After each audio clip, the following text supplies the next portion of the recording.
का मिलेगा तो सारी बाधाएं पहले से दूर की जा चुकी है।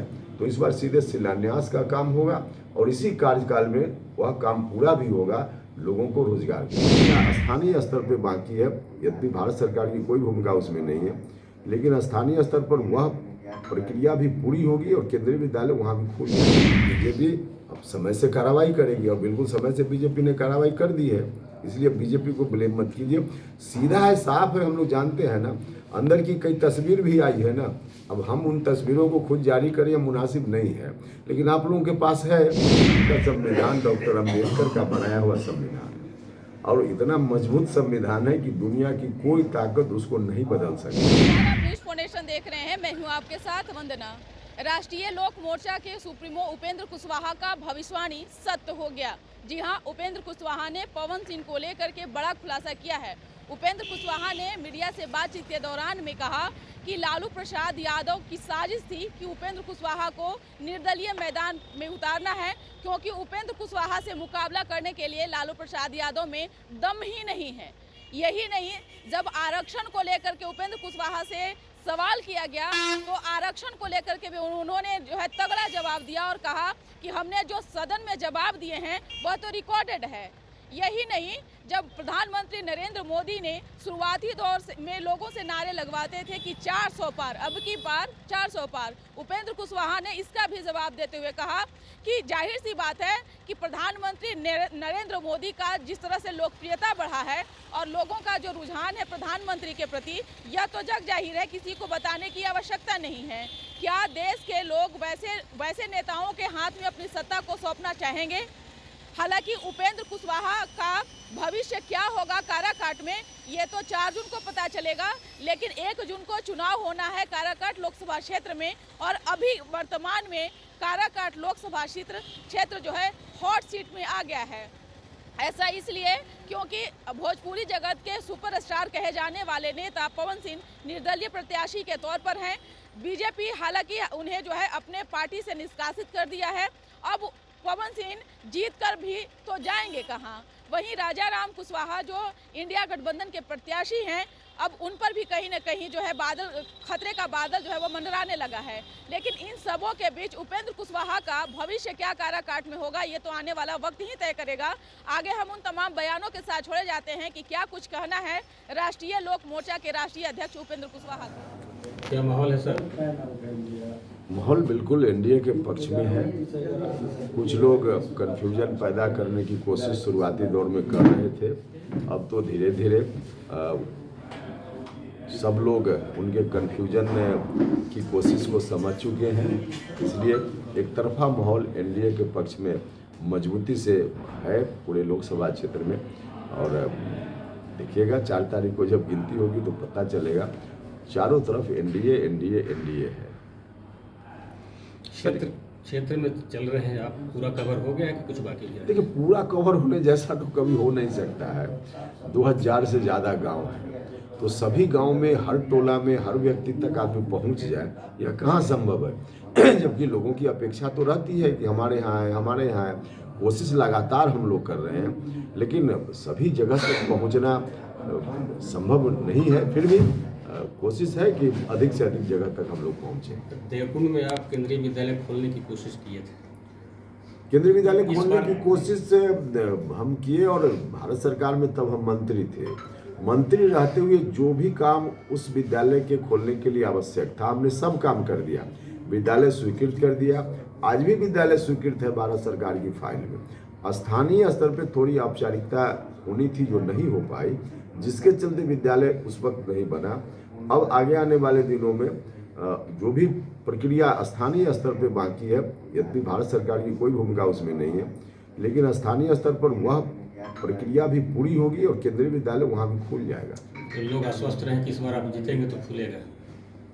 निश्चित रूप से वहाँ केंद्रीय विद्यालय खुलेगा, हम तो बोल ही रहे हैं। सर, आपके खिलाफ एक दुष्प्रचार किया जा रहा है कि आपने ईडब्ल्यूएस आरक्षण का विरोध किया था संसद में, इसमें क्या सच्चाई है? नहीं, इसमें तो जो हमने भाषण दिया पार्लियामेंट में, अब तो आ गया है, लोगों के बीच चल रहा है।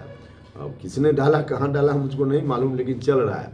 और उसमें हमने भाषण दिया है, भाषण के बाद बिल के पक्ष में हमने मतदान किया है, अब तो वह बात सीधे आ रही है लोगों के बीच में, तो उसको लोग देख सकते हैं। देखिए, इस तरह की जो कोशिश होती है ना, उसकी आयु होती है 2 दिन, 4 दिन, 5 दिन, क्योंकि सच्चाई जब सामने आती है तो उस कोशिश का पर्दाफाश ऐसे ही हो जाता है। तो जिसकी चर्चा आप कर रहे हैं, लोगों ने कोशिश जरूर की, लेकिन कहीं से किसी ने डाल दिया पार्लियामेंट में जो हमारा स्पीच है, और पार्लियामेंट में जो स्पीच है वो तो पब्लिक डोमेन में है ना, तो किसी ने डाल दिया और सब लोग देख रहे हैं। तो अब स्थिति बिल्कुल साफ है कि हमने विरोध नहीं बल्कि पक्ष में मतदान किया था। जी सर, डालमिया उद्योग समूह बहुत लोगों को रोजगार देता था, इस पर बहुत बात हो चुकी है, क्या इस बार अगली सरकार आपकी बनती है तो कुछ होगा इस पर? हाँ, निश्चित रूप से होगा। डालमिया नगर में रेल का कारखाना खोले 2014 में, जब हम यहाँ प्रतिनिधि चुने गए तो उस वक्त हमने इस प्रस्ताव पर गौर किया, और कई तरह की बाधा थी कारखाना खोलने के रास्ते में। उन तमाम बाधाओं को धीरे धीरे हमने दूर कर दिया। उसी वक्त सारी स्थिति, मतलब शिलान्यास तक की स्थिति तक उसको हमने पहुंचा दिया। लेकिन अब आज की तारीख में हम 5 साल से यहाँ प्रतिनिधि नहीं हैं, हमने पता किया है, पता चला कि जहाँ हम छोड़ कर गए थे वहीं का वहीं वह प्रस्ताव पड़ा हुआ है। तो इस बार मौका मिलेगा तो सारी बाधाएं पहले से दूर की जा चुकी है, तो इस बार सीधे शिलान्यास का काम होगा, और इसी कार्यकाल में वह काम पूरा भी होगा, लोगों को रोजगार मिलेगा। काराकाट क्षेत्र में कई जगह वोट बहिष्कार भी लोग कर रहे हैं, इस पे देखिए, वोट बहिष्कार पूरे प्रदेश में कहीं कहीं से खबर आती है। वोट बहिष्कार किसी समस्या का समाधान नहीं है, लोगों को समझना चाहिए। किनको वोट देना है वो तो उनकी मर्जी है, लेकिन किसी को वोट देंगे, जिताएंगे, तभी तो उसके यहाँ कल जाकर के अधिकार पूर्वक कहेंगे कि हमने जिताया है, आप हमारा काम कीजिए। अगर वोट ही नहीं डालेंगे तो जो जीतेगा उसके यहाँ भी उनको कहने जाने में दिक्कत होगी, और जो हार जाएगा वो तो हार ही गया। उनके बहिष्कार से चुनाव परिणाम पर कहाँ कोई असर पड़ना है। उनके बहिष्कार से चुनाव अगर रुक जाता तो एक बात है, बहिष्कार लोग करेंगे, लेकिन जिसको जितना है जीत ही जाएगा, हारना है हार जाएगा। तो बहिष्कार किसी समस्या का समाधान नहीं है। वर्तमान में जो एनडीए में जो सांसद है प्रतिनिधि, उनके जगह पर 5 साल रहने में विकास नहीं किए हैं, इस जगह लोग जगह जगह पर विरोध कर रहे हैं। नहीं, इसका मुझसे संबंधित विषय नहीं है इस पर। सर, ये करें कि आप कहते हैं कि पवन सिंह को लालू यादव भेजे हैं, और तेजस्वी यादव कहते हैं कि पवन सिंह को बीजेपी भेजी है। भैया, बीजेपी को क्यों ब्लेम करते हैं? बीजेपी ने तो साफ कर दिया। कुछ लोग बीजेपी को ब्लेम करते थे कि बीजेपी निकाल क्यों नहीं रही है। उस समय भी हम कहते थे कि बीजेपी अब समय से कार्रवाई करेगी, और बिल्कुल समय से बीजेपी ने कार्रवाई कर दी है। इसलिए बीजेपी को ब्लेम मत कीजिए। सीधा है, साफ है, हम लोग जानते हैं ना। अंदर की कई तस्वीर भी आई है ना, अब हम उन तस्वीरों को खुद जारी करें मुनासिब नहीं है, लेकिन आप लोगों के पास है। तो लालू जी की साजिश है, सीधे तौर पे लालू जी जानते हैं, लालू जी की डायरेक्ट उपेंद्र कुशवाहा से लड़के उपेंद्र कुशवाहा को हम नहीं पराजित कर सकते, इसलिए कुछ और रास्ता इधर उधर से ढूंढते हैं। लेकिन उनको मालूम होना चाहिए कि कोई रास्ता ढूंढ ले, उपेंद्र कुशवाहा के रास्ते में लालू जी तो बाधा नहीं खड़ी करने में सफल नहीं हो पाएंगे लालू जी। आप ही उनके साथ रह चुके हैं सर। हाँ, अरे कोलिशन की राजनीति में तो आप देखिएगा 20 साल पहले से अब तक तो कोई किसी के साथ परिस्थिति के हिसाब से आदमी होता है। लेकिन एक चीज़ देख लीजिए, हम लालू जी के साथ जब गए थे तब बिहार विधानसभा का चुनाव नहीं था। उसमें बिहार में किसके हाथ में सत्ता जाए इसका चयन नहीं करना था लोगों को, क्योंकि बिहार में लालू जी के हाथ में सत्ता जाए, लालू जी की पार्टी के हाथ में सत्ता जाए। अब बिहार का एक आदमी भी इस स्थिति को कबूल करने के लिए तैयार नहीं।